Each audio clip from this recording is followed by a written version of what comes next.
প্রিয় শিক্ষার্থীরা, তোমরা কি এসএসসি পরীক্ষা দিতে যাচ্ছ? তাহলে তোমাদের জন্য এই ভিডিওটি।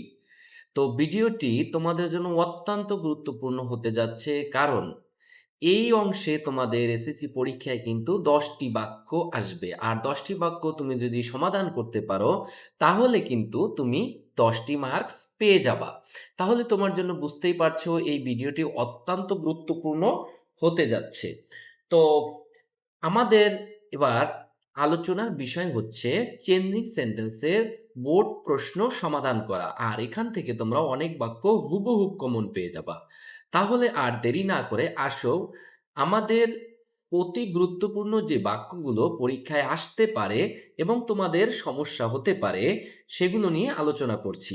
মনে রাখবা, এই ভিডিওটি না দেখলে তুমি কিন্তু নিজের অজান্তেই পরীক্ষার হলে অনেক ভুল করে ফেলতে পারো। তাহলে আসো, আমরা আজকের এই ভিডিওর মাধ্যমে অত্যন্ত গুরুত্বপূর্ণ কিছু নিয়ম শিখে নেই, যেখান থেকে কিছু বাক্য পরীক্ষায় অবশ্যই আসবে। তুমি কি এই অংশে পরীক্ষায় 10-এ 10 পেতে চাও? তাহলে তোমাকে কিন্তু এই ভিডিওটি না টেনে প্রথম থেকে শেষ পর্যন্ত দেখতেই হবে। তাহলে এই ভিডিওটি তোমার জন্য কিন্তু অত্যন্ত গুরুত্বপূর্ণ হতে চলেছে। আর এই ভিডিওটি তোমাদের জন্য ফ্রিতে অফার করেছে Jewel English academy. Jewel English একাডেমির পক্ষ থেকে এসএসসি পরীক্ষার্থীদের জন্য এটি একটি উপহার স্বরূপ দেওয়া হচ্ছে। তাহলে চলো শুরু করা যাক। স্ক্রিনে দেখো, এখানে প্রথমে 1 নম্বরে একটি বাক্য রয়েছে। এই বাক্যটি কিন্তু বিগত সালে পরীক্ষায় এসেছে। এই বাক্যর মধ্যে তোমরা দেখতে পাচ্ছ একটি বাক্য রয়েছে, everyone likes the hilsa fish on the river. তাহলে বুঝতেই পারছো, এখন আমরা আলোচনা করতে যাচ্ছি এভরি যুক্ত কোনো বাক্যকে কিভাবে অ্যাফার্মেটিভ থেকে নেগেটিভ করবা সেই বিষয় নিয়ে। আসো, এই ব্যাপারটি আমরা অতি সহজে শিখে নেই। তোমরা যদি পরীক্ষার খাতায় দেখো এভরি যুক্ত কোনো বাক্য আছে, তাহলে কিন্তু তোমরা দুটি নিয়মে এটা করতে পারো। নাম্বার ওয়ান আমি দেখাচ্ছি। 1 নাম্বার হচ্ছে, তুমি যেভাবে করতে পারো সেটা হচ্ছে, প্রথমে তুমি এভরির পরিবর্তে একটা নো দিতে পারো। তারপরে হচ্ছে এভরির সাথে যেই অন রয়েছে এই অনটা দিয়ে দিতে পারো, নো অন। এবার এভরি ওয়ানের পরে যে ভার্বটা রয়েছে তার একটা বিপরীত ভার্ব দিয়ে দিতে পারো। তাহলে লাইকস এর বিপরীত হচ্ছে ডিসলাইকস, সো তুমি দিতে পারো নো ওয়ান ডিসলাইকস। এরপরে আর তোমার কিন্তু কোনো কাজ নেই, তুমি ভার্বের পর থেকে শেষ পর্যন্ত দিয়ে ফুল স্টপ দিয়ে দিবে। তাহলে তুমি এখন কি লিখবে? No one dislikes the hilsa fish, hilsa fish of the river. তাহলে দেখো এই বাক্যটি কত সহজে তোমাকে শিখিয়ে দিচ্ছি। তাহলে তোমার জন্য এই বাক্যটি আমি আরো একবার বলছি। তুমি কি করবা, যে এভরি থাকবে সেই এভরি, এই যে দেখো এখানে এভরি রয়েছে, এই এভরির জন্য তুমি হচ্ছে একটা নো ব্যবহার করবা। এরপরে এভরি যুক্ত অংশের সাথে যা রয়েছে তুমি অতটুকু লিখে দিবে। এখানে এভরি ওয়ান ছিল তাই আমি লিখেছি নো ওয়ান। এরপরে এভরির পরে যে ভার্ব রয়েছে সেই ভার্বের বিপরীত ভার্ব, লাইকস অর্থ পছন্দ করা আর ডিসলাইকস অপছন্দ করা। তাহলে নো ওয়ানের পরে আমি লাইকস ভার্বের বিপরীত অর্থ ডিসলাইকস দিয়ে দিলাম।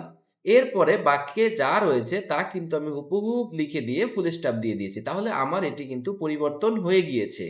এখন আসো আমরা এই বাক্যটি আরেকটি নিয়মে কিভাবে শিখতে পারি। এই নিয়মটি সেই অ্যাপ্লাই করবে, তুমি ধরো পরীক্ষার হলে যে মূল ওয়ার্ড বা মূল ভার্ব বা মূল অ্যাডজেক্টিভ যেটা থাকবে সেটার বিপরীত অ্যাডজেক্টিভ বা বিপরীত ভার্ব কিংবা বিপরীত ওয়ার্ড যদি না জানো, তাহলে কিন্তু তুমি এখানে একটা ট্রিক্স খেলতে পারো। সে ট্রিক্সটি হচ্ছে, তুমি কি করবা, এভরির পরিবর্তে দিবা দেয়ার ইজ নো।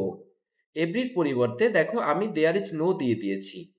এরপরে যেটা করবে সেটা হচ্ছে এভরি যুক্ত অংশের সাথে যতটুকু রয়েছে ততটুকু তুমি লিখে দিবে। আমি এখানে এভরি ওয়ানের সাথে অন ছিল তাই আমি অন লিখে দিলাম, দেয়ার ইজ নো অন। তারপরে তুমি যে কাজটা করবে, তুমি একটা সূত্রের জন্য বার্ড যোগ করবে। তাহলে এবারে তোমার একটা অতিরিক্ত কাজ হচ্ছে, তুমি একটা বার্ড যোগ করবে। বার্ড যোগ করার জন্য পরে তোমার কিন্তু আর বিপরীত শব্দ দেওয়ার প্রয়োজন নাই। তুমি বার্ড লিখে তারপরে যে মূল শব্দ বা ভার্ব রয়েছে সেখান থেকে শেষ পর্যন্ত লিখবে। তাহলে এই বাক্যে কি রয়েছে দেখো, এই বাক্যে রয়েছে লাইকস দ্য হিলসা ফিশ,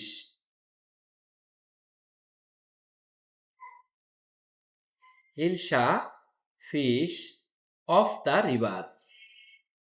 তাহলে আমার কিন্তু দুটি নিয়মে এই বাক্যটি হয়ে গিয়েছে। এবার আসো আমরা ২ নাম্বার বাক্যটি শিখে নেই। ২ নাম্বার বাক্যের মধ্যে রয়েছে, দেখো কি রয়েছে? ২ নাম্বার বাক্যের মধ্যে রয়েছে এভরিবডি। তাহলে আগের নিয়মে আমরা যে কাজটা করতে পারি সেটা হচ্ছে, আগের নিয়মেই আমরা যে কাজটা করতে পারি সেটা হচ্ছে, এখানে আমরা এভরির পরিবর্তে যেটা দেব সেটা হচ্ছে আমরা দেব there is, there is no, তারপরে দেয়ার ইজ নো, তারপরে এভরির সাথে বডি রয়েছিল, সেই বডি আমরা দিয়ে দিলাম, দেয়ার ইজ নো বডি। তারপরে আমরা যেটা দেব সেটা হচ্ছে এখানে একটা বার্ড দিব। তারপরে এখানে রয়েছে অ্যাভয়েড, এই অ্যাভয়েডের অ্যাভয়েড দিয়ে দিব, avoids a corrupt person, C O double R U P T, corrupt person. তাহলে দেখো কত সহজে এই বাক্যটি সমাধান কিন্তু হয়ে গিয়েছে। প্রিয় শিক্ষার্থীরা, চলো এবার আমরা আস্তে আস্তে ৩ নাম্বার বাক্যের দিকে এগিয়ে যাই। ৩ নাম্বার বাক্যের মধ্যে রয়েছে everybody is fond of glittering things. তাহলে এই যে এভরিবডি, এভরির জন্য আমরা কিন্তু দিব there is no, there is no. এরপরে এভরির সাথে যে বডি রয়েছে আমরা কিন্তু এই বডিকে দিয়ে দিব, দেয়ার ইজ নো বডি। এরপরে আমরা এখানে একটি বার্ড যোগ করব। তারপরে আমরা বাট লিখে তারপরে যতটুকু বাকি রয়েছে, যেমন is fond of glittering things, তাহলে আমাদের হয়ে গেল। তারপরে আমরা যে ৪ নাম্বার বাক্যটি সলভের দিকে এগিয়ে যাই। তো আমার প্রিয় শিক্ষার্থীরা, তো তোমরা যারা এখনো এই নিয়মটি বুঝতে পারো নাই, তোমাদের জন্য আমি আরো একবার অত্যন্ত সুন্দর করে বুঝিয়ে দিচ্ছি। আমি যেটা বলেছি সেটা হচ্ছে এভরি যুক্ত কোনো বাক্যকে অ্যাফার্মেটিভ থেকে নেগেটিভ করার সময় তুমি এই যে এভরি থাকবে, এই এভরির পরিবর্তে দিবে there is no, there is no. এরপরে যেটা করবে সেটা হচ্ছে এভরির পরে যে অংশটুকু রয়েছে, অর্থাৎ যে নাউন থাকবে সেটা তুমি ব্যবহার করবে, অর্থাৎ nobody, there is nobody. এরপরে তুমি সূত্রের একটা বাট যোগ করবে, there is nobody but, তারপরে যে এভরি প্লাস নাউন অথবা এভরিবডি এর পরে যে অংশটুকু রয়েছে সেই অংশটি লিখে দিবে। এখানে অ্যাপ্রিসিয়েটস দ্য কোয়ালিটি রয়েছে, তুমি অ্যাপ্রিসিয়েটস দ্য কোয়ালিটি লিখে দিবে, appreciates the, appreciates this quality. আমার হয়ে গেল। তাহলে প্রিয় শিক্ষার্থীরা, তুমি কি এখন এই বাক্যটি সলভ করতে পারবে? হ্যাঁ, অবশ্যই পারবে। তাহলে আমরা এখানে কি করব? এভরিবডির পরিবর্তে লিখব there is nobody, there is nobody. এরপরে সূত্রের একটা বাট রয়েছে, এই বাটটা লিখবে। তারপরে তুমি এভরিবডির পরে যে অংশটুকু রয়েছে পুরো অংশটুকু লিখে দিবে, there is nobody but becomes glad to get flower। এটির কিন্তু আরও একটি সহজ নিয়ম রয়েছে। চলো তাহলে প্রিয় শিক্ষার্থীরা, আমরা ইতিমধ্যে একটি পর্ব শেষ করেছি। সেই পর্বটি হচ্ছে কোনো বাক্যের মাঝে যদি এভরি থাকে তাহলে তুমি সে বাক্যটি কিভাবে অ্যাফার্মেটিভ থেকে নেগেটিভ করবে। তো এইবারে যে নিয়মটি শেখাতে যাচ্ছি সেটি কিন্তু তোমাদের জন্য অত্যন্ত গুরুত্বপূর্ণ, তাই ভিডিওটি কোনো প্রকারে না টেনে শেষ পর্যন্ত খুঁটিনাটি দেখতে থাকো। এখানে যে বাক্যগুলো রেখেছি সেগুলো বলা যায় যে একটু রেয়ার, অনেক স্টুডেন্টই অ্যাফার্মেটিভ থেকে নেগেটিভ করতে ভালো পারে, কিন্তু সাধারণত এই বাক্যগুলো দেখলে একটু ভুল করে। তাহলে তুমি যদি পরীক্ষার খাতায় সম্পূর্ণ মার্কস পেতে চাও তাহলে কিন্তু এই ভিডিওটি তোমার জন্য।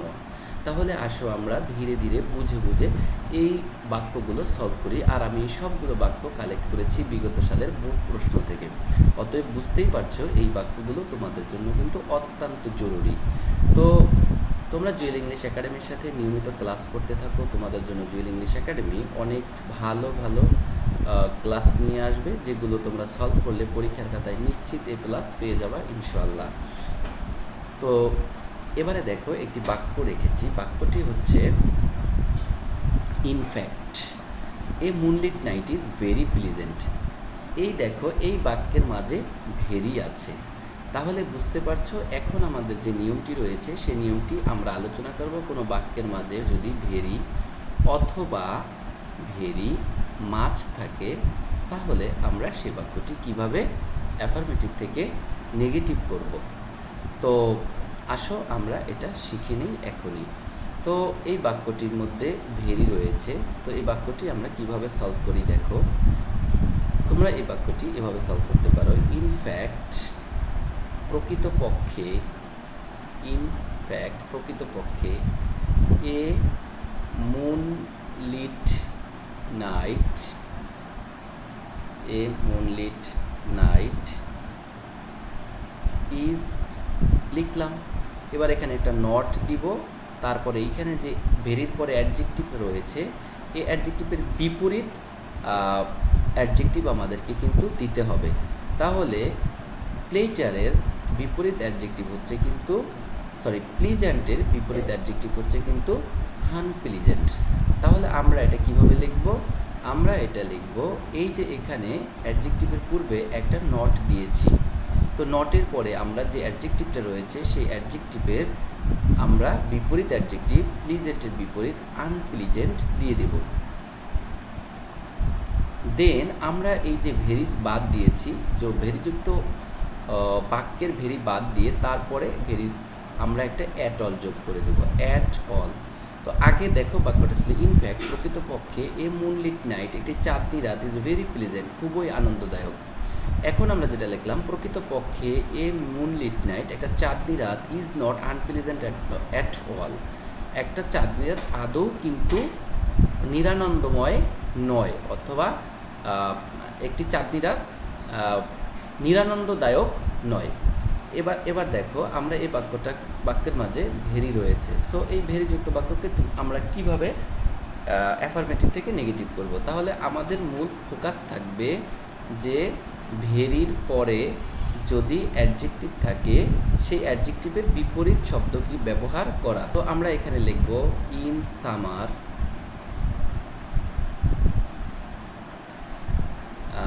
দিস ফ্রুট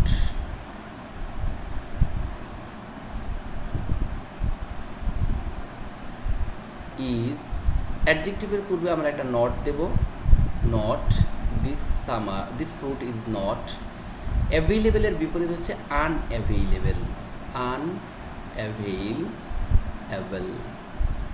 এরপরে এই যে আমরা ভেরি বাদ দিলাম তাই আমরা একটা অ্যাট অল দিয়ে দিব। তাহলে অ্যান্সারটা হচ্ছে in summer this fruit is not unavailable at all.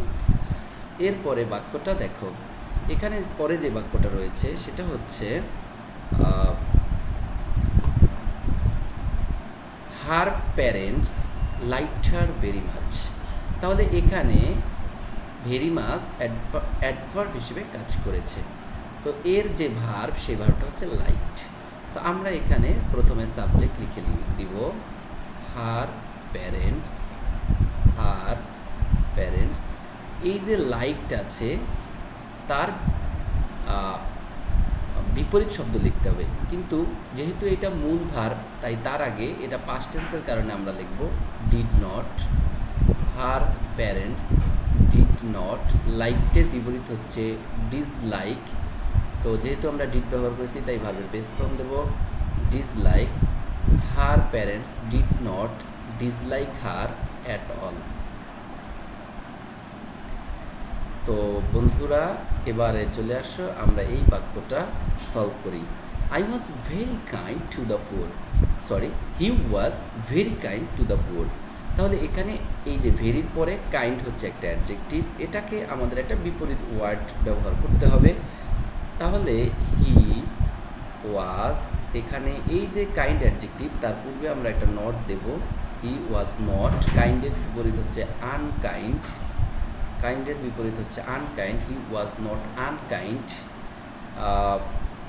Two the poor, to the poor. আমরা যেহেতু ভেরি বাদ দিয়ে দিয়েছি তাই আমরা এখানে অ্যাট অল দেব। Then I was very glad, এখানে আমরা করব হচ্ছে গিয়ে এই যে ভেরির পরে গ্ল্যাড, এটা হচ্ছে একটা অ্যাডজেক্টিভ। তাহলে আই ওয়াজ নট গ্লাডের বিপরীত হচ্ছে স্যাড, এবং আমরা শেষে দিয়ে দেব অ্যাট অল। পরের বাক্যটা দেখি। দেখো এখানে রয়েছে শি ওয়াজ ভেরি কাইন্ড। এই যে ভেরি কাইন্ড ইজ অ্যাডজেক্টিভ এবং তারপর রয়েছে ভেরি। তাহলে আমরা প্রথমে সাবজেক্ট লিখে ভেরির পূর্ব পর্যন্ত লিখি। এরপরে আমরা দিতে হবে নট, শি ওয়াজ নট। এরপরে কাইন্ডের বিপরীত শব্দ unkind, she was not unkind to the needy, to the needy and ill fated, তাহলে এরপরে যে আমরা ভেরি বাদ দিলাম, তাই আমরা এখানে একটা অ্যাটল দিব। সো অ্যান্সারটা কী হলো? She was very kind to the needy and the ill fated. এর অ্যান্সার হবে she was not unkind to the needy and ill fated at all. So এই হচ্ছে ভেরিযুক্ত বাক্যকে কিভাবে নেগেটিভ করতে হয় তা শিখালাম। তো প্রিয় শিক্ষার্থীরা, আশা করি আমাদের এই ক্লাসের মাধ্যমে তোমরা অ্যাফার্মেটিভ থেকে নেগেটিভ করার রিয়েল এক্সাম্পল, যেগুলো পরীক্ষার বিগত সালের প্রশ্নতে এসেছে, এমন বাক্যগুলো শিখতে পারলা এবং এখানে অত্যন্ত গুরুত্বপূর্ণ নিয়ম যেগুলো পরীক্ষায় আসবে সেগুলো শিখতে পারলা। তোমরা হচ্ছে এই ভিডিওটি কয়েকবার দেখো এবং পরবর্তীতে ভিডিও পাওয়ার জন্য জুয়েল ইংলিশ একাডেমির নোটিফিকেশন বাটন অন করে রাখো, যাতে পরবর্তীতে ভিডিও আসার সাথে সাথে তুমি দেখতে পারো। আর হ্যাঁ, আমাদের এই ক্লাস থেকে যদি তুমি একটু উপকৃত হয়ে থাকো, তাহলে আমাদের এই ভিডিওটি কমেন্ট বক্সে কমেন্ট করো, আমাদের ভিডিওটি শেয়ার করে ছড়িয়ে দাও, যাতে তোমার বন্ধুরাও দেখতে পারে। আর হ্যাঁ, তোমাদের একটি শেয়ার, একটি কমেন্ট, একটি লাইক আমাকে কিন্তু আরও অনেক অনেক বেশি ভিডিও বানাতে অনুপ্রাণিত করবে। তোমরা আমাকে অনুপ্রাণিত করলে তোমাদের জন্য আমি সকল বিষয়ে ফ্রি এরকম ক্লাস অফার করে যাব। সে পর্যন্ত ভালো থাকো এবং জুয়েল ইংলিশ একাডেমির সাথে থাকো। সর্বোপরি তোমরা যাতে এসএসসি পরীক্ষায় একটা ভালো রেজাল্ট করতে পারো, সেই জন্য মন থেকে দোয়া করি। এবং হ্যাঁ, তুমি তোমার এই পরীক্ষার প্রস্তুতি স্মুথ করার জন্য আমাদের সাথে থাকো। আল্লাহ হাফেজ।